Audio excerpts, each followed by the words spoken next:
Comment soigner vos cicatrices d'acné?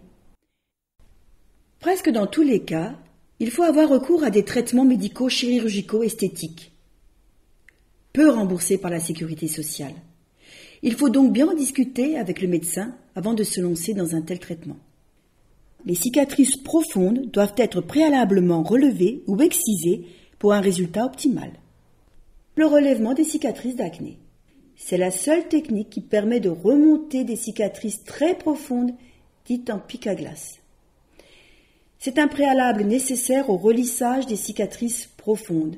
Les cicatrices d'acné, lorsqu'elles se présentent sous forme de creux profonds, ne peuvent être corrigées significativement et durablement que par une action chirurgicale mécanique combinant découpe et mobilisation de tissu, ce que réalise l'acte de relèvement.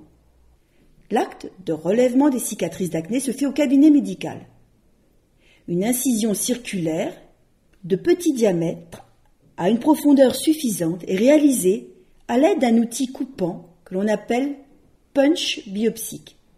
Ce punch biopsique permet de mobiliser la cicatrice et d'attirer son fond vers la surface de la peau voisine. En relevant le fond de la cicatrice, on fait apparaître sous le visage des reliefs circulaires ou des bosses qui seront nivelés par dermabrasion 3 à 4 semaines après, une fois cet état bien cicatrisé et après une découpe des bosses. On a des stéritripes sur le visage pendant 5 jours et des bosses pendant 20 jours. Les cicatrices en pic à glace sont, elles, totalement excisées et remplacées par un greffon prélevé soit sous le menton ou derrière l'oreille. Quand les cicatrices sont nombreuses, il est difficile de les traiter toutes d'emblée. Le médecin peut proposer des séances de 10, 15, voire 20 cicatrices en une séance sous anesthésie locale. La dermabrasion et cicatrices d'acné. On peut espérer, là, 30 à 40% d'amélioration sur des cicatrices modérément profondes. C'est une fraise qui ponce la peau jusqu'à faire saigner le derme superficiel ou moyen sous anesthésie générale. Il faut compter 10 jours d'arrêt de travail et 3 mois de rougeur. Plusieurs séances sont parfois nécessaires.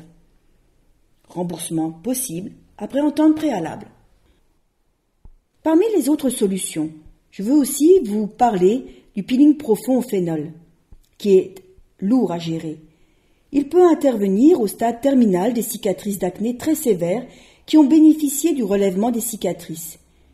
Il est réalisé en clinique sous anesthésie générale. Le produit appliqué sur la peau est le phénol. Il nécessite une immobilisation de 20 jours. Possibilité de prise en charge par la sécurité sociale après entente préalable. Le peeling profond au phénol présente des risques. Une coloration inégale de la peau, mais aussi des cicatrices hypertrophiques, c'est-à-dire surdéveloppées. Mais il n'y a pas de meilleure technique pour lisser la peau. Certains médecins utilisent le laser CO2, ultrapulse, pas sur l'ensemble du visage, mais uniquement localement pour détruire les bords et le fond de chaque cicatrice profonde. Il crée ainsi un puits qui cicatrisera grâce au bourgeonnement du derme, tandis que l'épiderme va se reconstituer en surface. Au final, on obtient une cicatrice moins profonde qui va surtout devenir accessible au peeling ou à la microdermabrasion pour alors encore s'estomper un peu plus. Dans tous les cas, attention au soleil. Après les traitements, que ce soit peeling, laser, dermabrasion, relèvement, il faut éviter le soleil pendant au moins 4 mois. Il existe de nombreux moyens pour faire disparaître les cicatrices d'acné, mais les traitements sont parfois lourds et toujours chers. Rien ou très peu est pris en charge par la sécurité sociale, car ces techniques sont considérées comme de la chirurgie esthétique. De plus, certains traitements nécessitent un arrêt de travail. Il faut donc bien en discuter avec votre médecin avant de se lancer dans le traitement. Mais, dans tous les cas, ne perdez pas courage. Il existe forcément un traitement